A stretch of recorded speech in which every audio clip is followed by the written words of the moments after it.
Assalamu alaikum everyone, hope you all are good inshallah. In today's video I will show you how to make these delicious succulent mutton seekh kebab from scratch. I will also show you some guest prep that I did for some of my friends who were coming over for tea party, so that's also included in this video. I hope you guys enjoy it and stay until the end of the video. So in a big bowl I'm going to take a cotton cloth, and you could just use any clean cotton cloth, and I took 250 grams of minced onions and I chopped them in a chopper. Once they came out, I squeezed them out in the cloth and I removed all the water from them. Then I put it back in this bowl. Try to take out as much as water as you can. Now to that I'm adding 2 teaspoons of ginger garlic paste, 1 teaspoon of red chili powder, 1 teaspoon of garam masala powder, and 1 teaspoon of zira powder, 1 teaspoon of coriander powder. I'm also going to chop handful of coriander leaves, mint leaves, and a few green chilies. Now depending on how much you like, you can add more or less green chilies, and just chop it up and put it in this mixture along with the onions. Once that's done, I'm going to add 2 tablespoons of this corn starch powder, cornflour, cornstarch, whatever you're going to call it. I also added some salt to taste. I added just a little bit, and mix all this thing together before you add your minced keema. So I'm going to mix everything very well. If I was able to find some big pieces of onion, so I just removed those, but just take your time and mix everything very well.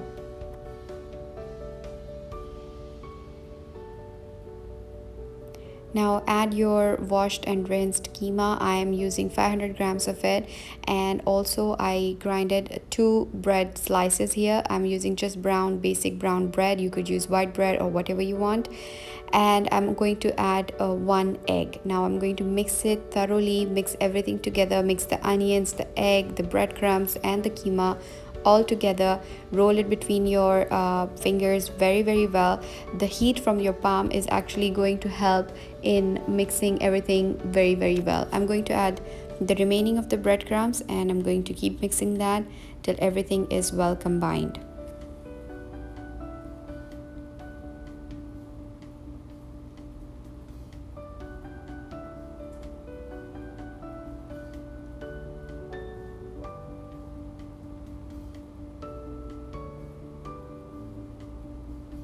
Check for salt at this time, and if you feel that it lacks a little bit of salt, so add that in, and then let this thing marinate and let it rest in the fridge.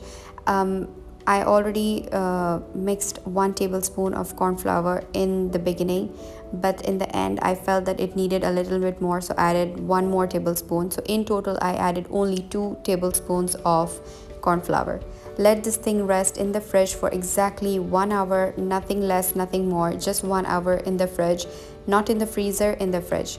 Then add 2 tablespoons of oil and 2 tablespoons of full fat cream. You could use any cream. I'm using this one from Rainbow.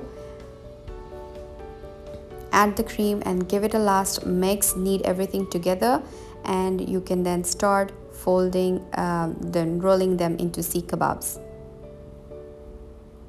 With this same mixture, you could also make koftas if you like. If you want, you could make cutlets, or if you want, you can make seekh kebabs like I'm going to make today, and they're just to die for, trust me.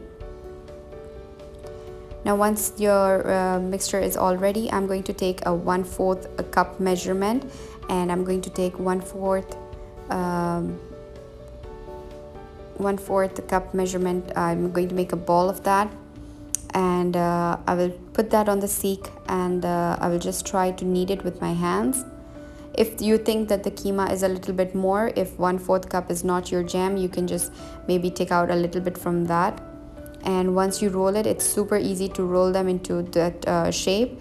Roll it and then take it out and put it in a tray lined with some plastic so that it doesn't stick to the tray.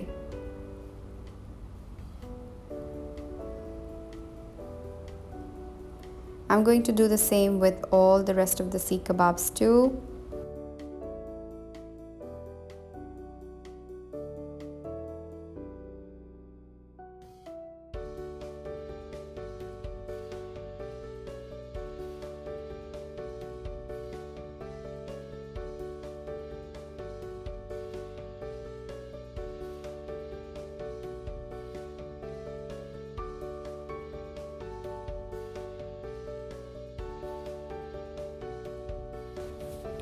Fast forward, and I was able to make 20 seekh kebabs from 500 grams of keema. So that's the measurement I took, 1/4 cup, to have even seekh kebabs. And now I'm just showing you a clip of me frying these. I shallow fried these and they've turned out perfect. Also, as I mentioned, my friends were coming over, so after some time I made some chicken puff pastries for them. If you want the recipe for this, I will link the video down below and also in the iCards above. These are delicious. My friends, they love it, and I was just making a big batch, so because they enjoy it so much. So yeah, it was kind of a busy day. I also made saffron rice along with the seekh kebabs, and I made fattoush, and I think I made tahini sauce and some yogurt dip. I ended up making a big whole platter, and I didn't realize when I was making it. It just turned out to be a lot.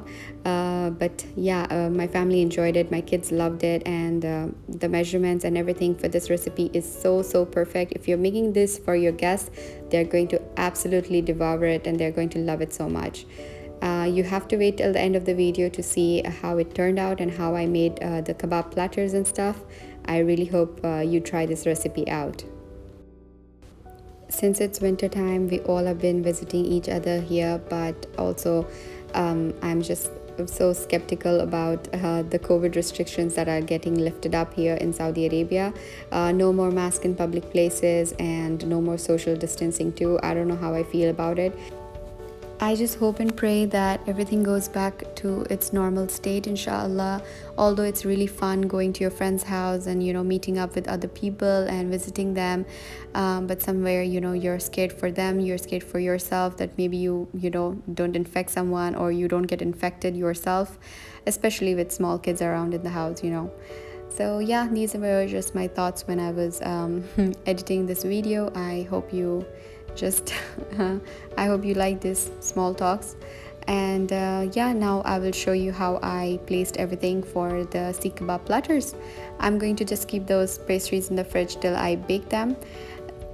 This is how I ended up making the platters. I made it into a big board with some lettuce leaves and cucumber, some onions, some grilled chili to go along with the saffron rice, some grilled tomatoes, and some salad too.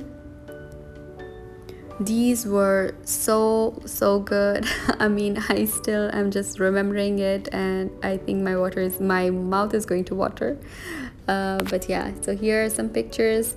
I hope you guys inshallah try this recipe out, and until next time, I'll see you guys in my next video. Take care. Allah Hafiz.